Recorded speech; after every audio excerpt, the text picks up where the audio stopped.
شروع اللہ کے نام سے جو بڑا مہربان نہایت رحم والا ہے۔ جو چیز آسمانوں میں ہے اور جو چیز زمین میں ہے سب خدا کی تسبیح کرتی ہے، اسی کی سچی بادشاہی ہے اور اسی کی تعریف لامتناہی ہے اور وہ ہر چیز پر قادر ہے۔ وہی تو ہے جس نے تم کو پیدا کیا، پھر کوئی تم میں کافر ہے اور کوئی مومن، اور جو کچھ تم کرتے ہو خدا اس کو دیکھتا ہے۔ اسی نے آسمانوں اور زمین کو مبنی بر حکمت پیدا کیا، اور اسی نے تمہاری صورتیں بنائیں اور صورتیں بھی پاکیزہ بنائیں، اور اسی کی طرف تمہیں لوٹ کر جانا ہے۔ جو کچھ آسمانوں اور زمین میں ہے وہ سب جانتا ہے، اور جو کچھ تم چھپا کر کرتے ہو اور جو کھلم کھلا کرتے ہو اس سے بھی آگاہ ہے، اور خدا دل کے بھیدوں سے واقف ہے۔ کیا تم کو ان لوگوں کے حال کی خبر نہیں پہنچی جو پہلے کافر ہوئے تھے تو انہوں نے اپنے کاموں کی سزا کا مزہ چکھ لیا، اور ابھی دکھ دینے والا عذاب اور ہونا ہے۔ یہ اس لیے کہ ان کے پاس پیغمبر کھلی نشانیاں لے کر آتے تو یہ کہتے کہ کیا آدمی ہمارے ہادی بنتے ہیں، تو انہوں نے ان کو نہ مانا اور منہ پھیر لیا، اور خدا نے بھی بے پرواہی کی، اور خدا بے پرواہ اور سزاوار حمد و ثنا ہے۔ جو لوگ کافر ہیں ان کا اعتقاد ہے کہ وہ دوبارہ ہرگز نہیں اٹھائے جائیں گے۔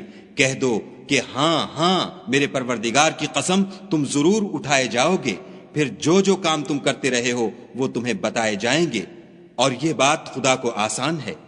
تو خدا پر اور اس کے رسول پر اور نور قرآن پر جو ہم نے نازل فرمایا ہے ایمان لاؤ، اور خدا تمہارے سب اعمال سے خبردار ہے۔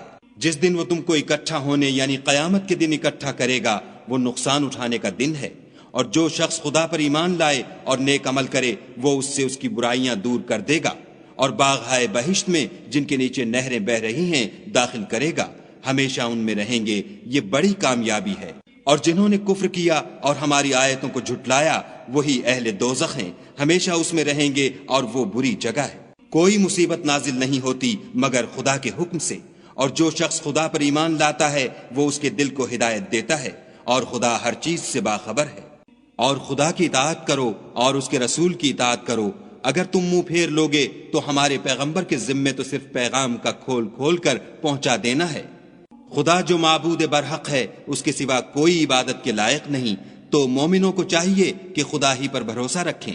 مومنوں، تمہاری عورتوں اور اولاد میں سے بعض تمہارے دشمن بھی ہیں، سو ان سے بچتے رہو، اور اگر معاف کر دو اور درگزر کرو اور بخش دو تو خدا بھی بخشنے والا مہربان ہے۔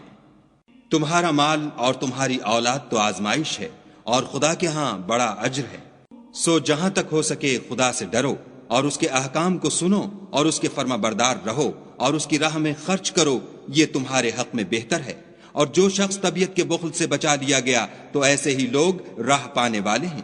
اگر تم خدا کو اخلاص اور نیت نیک سے قرض دو گے تو وہ تم کو اس کا دو چند دے گا، اور تمہارے گناہ بھی معاف کر دے گا، اور خدا قدر شناس اور بردبار ہے، پوشیدہ اور ظاہر کا جاننے والا، غالب اور حکمت والا۔